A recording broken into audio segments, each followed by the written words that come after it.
The night of the demons, the ego death, and the shifts. I want you to just think for a moment right now. What would happen if you woke up in a world and money was worthless? You had no money. You had no name. You couldn't speak the language. And what was valuable in society doesn't mean a thing. What would happen now? What are you left with? That's the life that you tend to experience during that. And there was this one day, this was like after I was sentenced, so there was so much anger and I was just furious. And the tough part, guys, is when you're by yourself, the whole thing's a mind thing.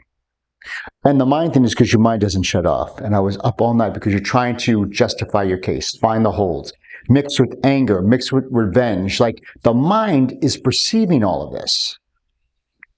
And this one night, because they had gotten my name, the people, the inmates and the, what I call it, I called this, they were like Jekylls. It was like this, the spirit of the jester. And what I mean as a jester, it's like they go on, they just heckle you. So I'm in here, there's two other guys in here. The one guy absolutely freaking cracked out of his mind and stoned and like flopping around. And they knew my name all night. Christopher. Guys, 10,000 times. Christopher. And I'm sitting there and you're going crazy. You're like, because you're so angry. And then you're like, guys, shut the fuck up. And Christopher. And I had met one guy when I was on the phone. He's like, he goes, Christopher. I'm like, yeah. Diego. Hey, man, you have any cigarettes? I go, no, dude. I don't have a cigarette. I don't smoke. You have any alcohol? I'm like, no, where am I going to get alcohol, dude? And he goes, you have any money I could borrow? I'm like, no, I got nothing. He's like, come on, man, you don't have to worry about me. I'll get it back to you. I'm like, Diego, what are you here for? And he goes, robbery. I'm like, guys, it was quick all night. My name. And so when whatever part I was in, I call it the prison of prisons. When the sun goes down, there's no lights and the guards, there's no cameras. The guards leave because there was a fight going on, and all you hear, just skins. You hear skin flapping. It was a fight, guys. It wasn't anything, but you just hear like someone's getting the shit knocked out of them, and they're screaming. And these guys, they're like rattling the cages like a bunch, like yelling like crazy and like out of their minds. No guards, no one comes. So you just hear people getting the shit knocked out of them like for 30, 40 minutes until I guess they're tired. And it got to this point where something shifted. Like, I just remember I kind of dozed and I woke up the next morning and I was like, that was fucking easy. Because I have to get in my mind, guys, I'm in this place for a year. And I woke up, I'm like, that was easy. What do you mean? All I have to do is sit here. That's easy. Okay? Right? Food comes, eat it. That's easy. So I just start saying, that's easy. But in a very like, okay, what am I got it. Acceptance, apathy, indifference. No, whatever. That's easy. Fuck it. And then I had a shift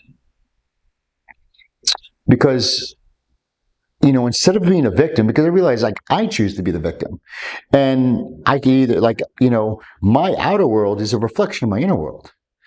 And so it's like I have some type of control, but even though I was in a cell, and it showed me all my insecurities. And you're right, so I had trust insecurities, abandonment, fear, aggression, impatience, this, that. I couldn't control anything.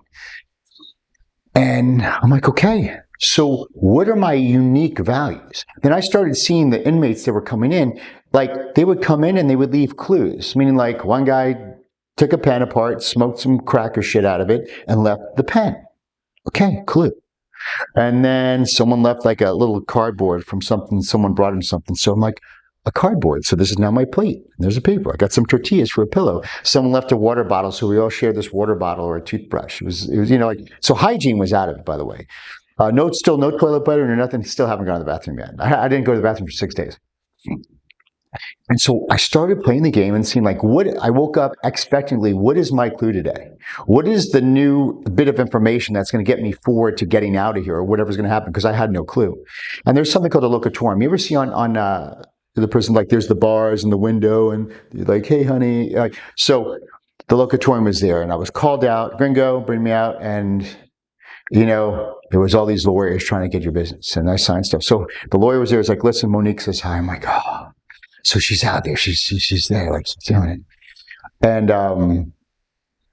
And so I went back in, and then I said, okay, what's my skills, right? I don't have a name. I don't have anything. Like, so what is my uniqueness? What value can I bring? I realized that the only value I could bring in this type of society is skills, right? I have to have a skill. So what are my skills? What's my unique value? I look a certain way, okay? And guys, let me tell you, I'm so glad of my fitness, okay? It protected me. It's like, so 30 years of training, like, served me here. And two, I'm a chiropractor. I bring my tools with me all the time. So I was sitting there and like a kid brought me, the kids that bring you the food and they shovel it through the bar and there's bugs and shit everywhere. And I saw the kid going like this and I'm like, you just hold his neck. I'm like, chiropractico. Like, I'm like, chiropractico. And I'm like, here, sit down. And I went through the bars, boom, and I adjusted his neck. Boom, I adjusted his neck. And then he brought some other cooks over. Boom, I adjusted the neck. Or I did their, thoracics in there. And a guard came over. They brought the guard over. And they're like, no. And I adjusted the guard. I adjusted his elbow, right? And I started serving. I started doing what felt normal to me, right? I'm like, if I got to adjust everybody here, I will. Because at least I feel I'm getting like some reality back in my life. And 11 p.m. that night, I knock on the door, gringo. And he opens the door, he gives me a 5-gallon bottle of filtered water. And then one of the cooks came by and he gave me a package of these M cookies, which were amazing, these cookies. So I started serving and having favor. See, in that moment, I had to make a decision. Am I going to just keep on making up a story and be a victim? Or am I going to like I got to serve? If I'm going to be here a year, what can I bring here? What can I serve here? I can't speak your language, so I have to speak a language somehow until I learn it. What I could give my value. I could do that. I could serve. And I started seeing all the clues coming in. One kid came in, he says, listen, you started learning different things. They left things, this and that. So I started building clues. And then I'd see, like, during a visitation, the next day, Monique showed up in that locatorium. I'm like, there she is. And she was all, she's like, baby, we're going to get you out of here. It's going to be great. I'm like, cool, babe, I'm like, you need to go home. She's like, no, I'm staying here. So all her family wanted to go home. I get it. I'm like, no, you got to go. You can't stay here. Like, I'm here. She's like, no, we're going to get, I'm like, I would have been cool with that. Like, babe, go. Boom, back in that thing for another couple days. So what are the things I could control in there? So now I realize all my personal development, all those morning routines, getting on that treadmill, listening to podcasts, all the books, all my books that I've been reading for 15 years, all this personal development shit we do that I would just take in. Now is the time, these defaults, and like, now this is what I'm preparing for. See, they say luck is what? When preparation and opportunity meet. Well, sometimes in this moment, it's like all those things you were prepping for and doing, it's for times like this. So I'm like, okay, this is time to activate this stuff, put this stuff to test. Not, it's easy to personal development when you're free, all right? So there's 3 things I could have done. Number 1, I'm going to start exercising in here, okay? Push-ups, pull-ups, squats, because when I would get anxiety and panic attacks. Because guys, when you're sitting in a cell, like it always creeps on you. You're here, dude. You're not leaving. Like, you're stuck. So there's anxiety. So I remember anxiety is an emotion, it's energy. So anytime I get anxiety and panic, I would work out. Boom, pull-ups, push-ups, squats, you name it, dips on the toilet bowl, right? Then the second thing I could do, guys, is I could meditate.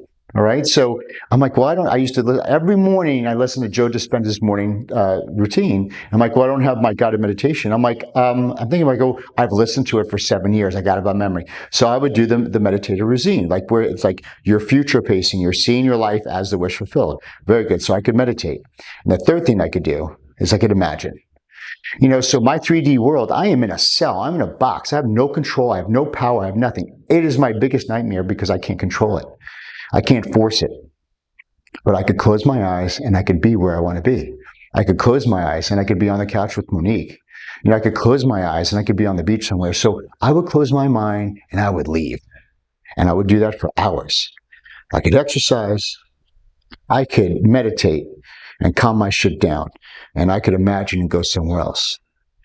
And that's when the shift started to happen. And realized, like, if I'm going to be here and I'm going to be in this situation, I'm not going to be a victim anymore. So I started looking this way. How am I going to make this the most badass fucking story you've ever heard to help people think a different way and appreciate life and the things we have at a much higher level? What is this story going to turn into? I can't wait till the next episode. That became my forward thinking. And then pretty soon after that, there was a visitation day. And on day 9, in that hellhole, I got moved to the general population.